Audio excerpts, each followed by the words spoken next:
Bismillah. Halo, assalamualaikum warahmatullahi wabarakatuh.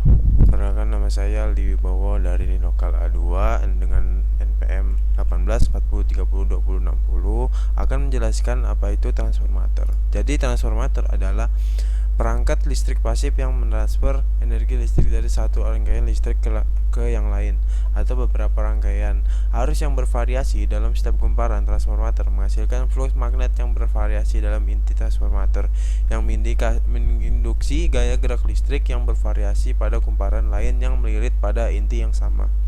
Energi listrik dapat ditransfer antara kumparan yang terpisah tanpa koneksi logam atau konduktif antara kedua sirkuit. Hukum induksi Faraday ditemukan pada tahun 1831, menjelaskan efek tegangan yang diinduksi dalam setiap kumparan karena perubahan flux magnet yang dikelilingi oleh kumparan. Transformer paling umum digunakan untuk meningkatkan tegangan AC rendah pada arus tinggi. Transformator step up atau mengurangi voltage AC tinggi pada arus rendah. Transformator step down dalam aplikasi tenaga listrik dan untuk menyambungkan tahapan sirkuit pemrosesan sinyal.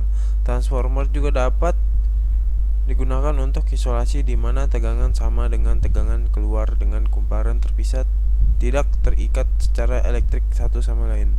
Sejak penemuan transformator potensial konstan pertama pada tahun 1885, transformer telah menjadi penting untuk transmisi, distribusi, dan pemanfaatan dari alternatif tenaga arus listrik.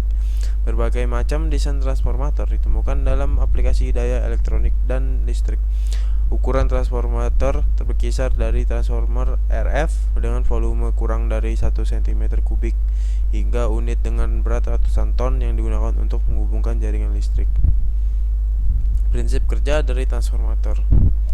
Sebuah transformator yang sederhana pada dasarnya terdiri dari dua lilitan atau kumparan kawat yang terisolasi, yaitu kumparan primer dan kumparan sekunder. Pada kebanyakan transformator, kumparan kawat terisolasi ini dililitkan pada sebuah besi yang dinamakan dengan inti besi. Ketika kumparan primer dialiri arus AC bolak-balik, maka akan menimbulkan medan magnet atau flux yang magnetik di sekitarnya. Kekuatan magnet dan densitas flux magnet tersebut dipengaruhi oleh besarnya arus listrik yang dialirinya. Semakin besar arus listriknya, semakin besar pula medan magnetnya. Fluktuasi medan magnet yang terjadi di sekitar kumparan pertama, primer, akan menginduksi GGL, gaya gerak listrik, dalam kumparan kedua, dan akan terjadi pelimpahan daya dari kumparan primer ke kumparan sekunder. Dengan demikian, terjadilah pengubahan taraf tegangan listrik baik dari tegangan rendah menjadi tegangan yang lebih tinggi maupun dari tegangan tinggi menjadi tegangan yang rendah. Ini adalah bentuk lempengan besi yang membentuk inti transformator tersebut, diantaranya seperti E sampai I lamination, E lamination, LL lamination, UI lamination. Ini adalah gambar dari lilitan. Rasio lilitan pada kumparan sekunder terhadap kumparan primer menentukan rasio tegangan pada kedua kumparan tersebut. Sebagai contoh, 1 lilitan pada kumparan primer dan 10 lilitan pada kumparan sekunder akan menghasilkan tegangan 10 kali lipat dari tegangan input pada kumparan primer. Jenis transformator ini biasanya disebut dengan transformator step up.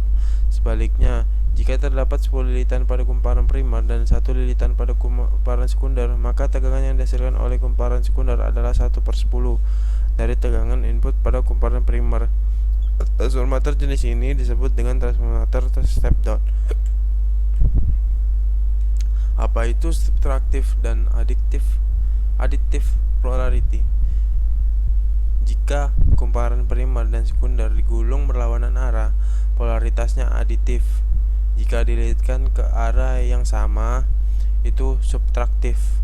Aliran daya AC. Elemen lain dalam menentukan polaritas transformator adalah memperhatikan bagaimana daya mengalir melalui lilitan.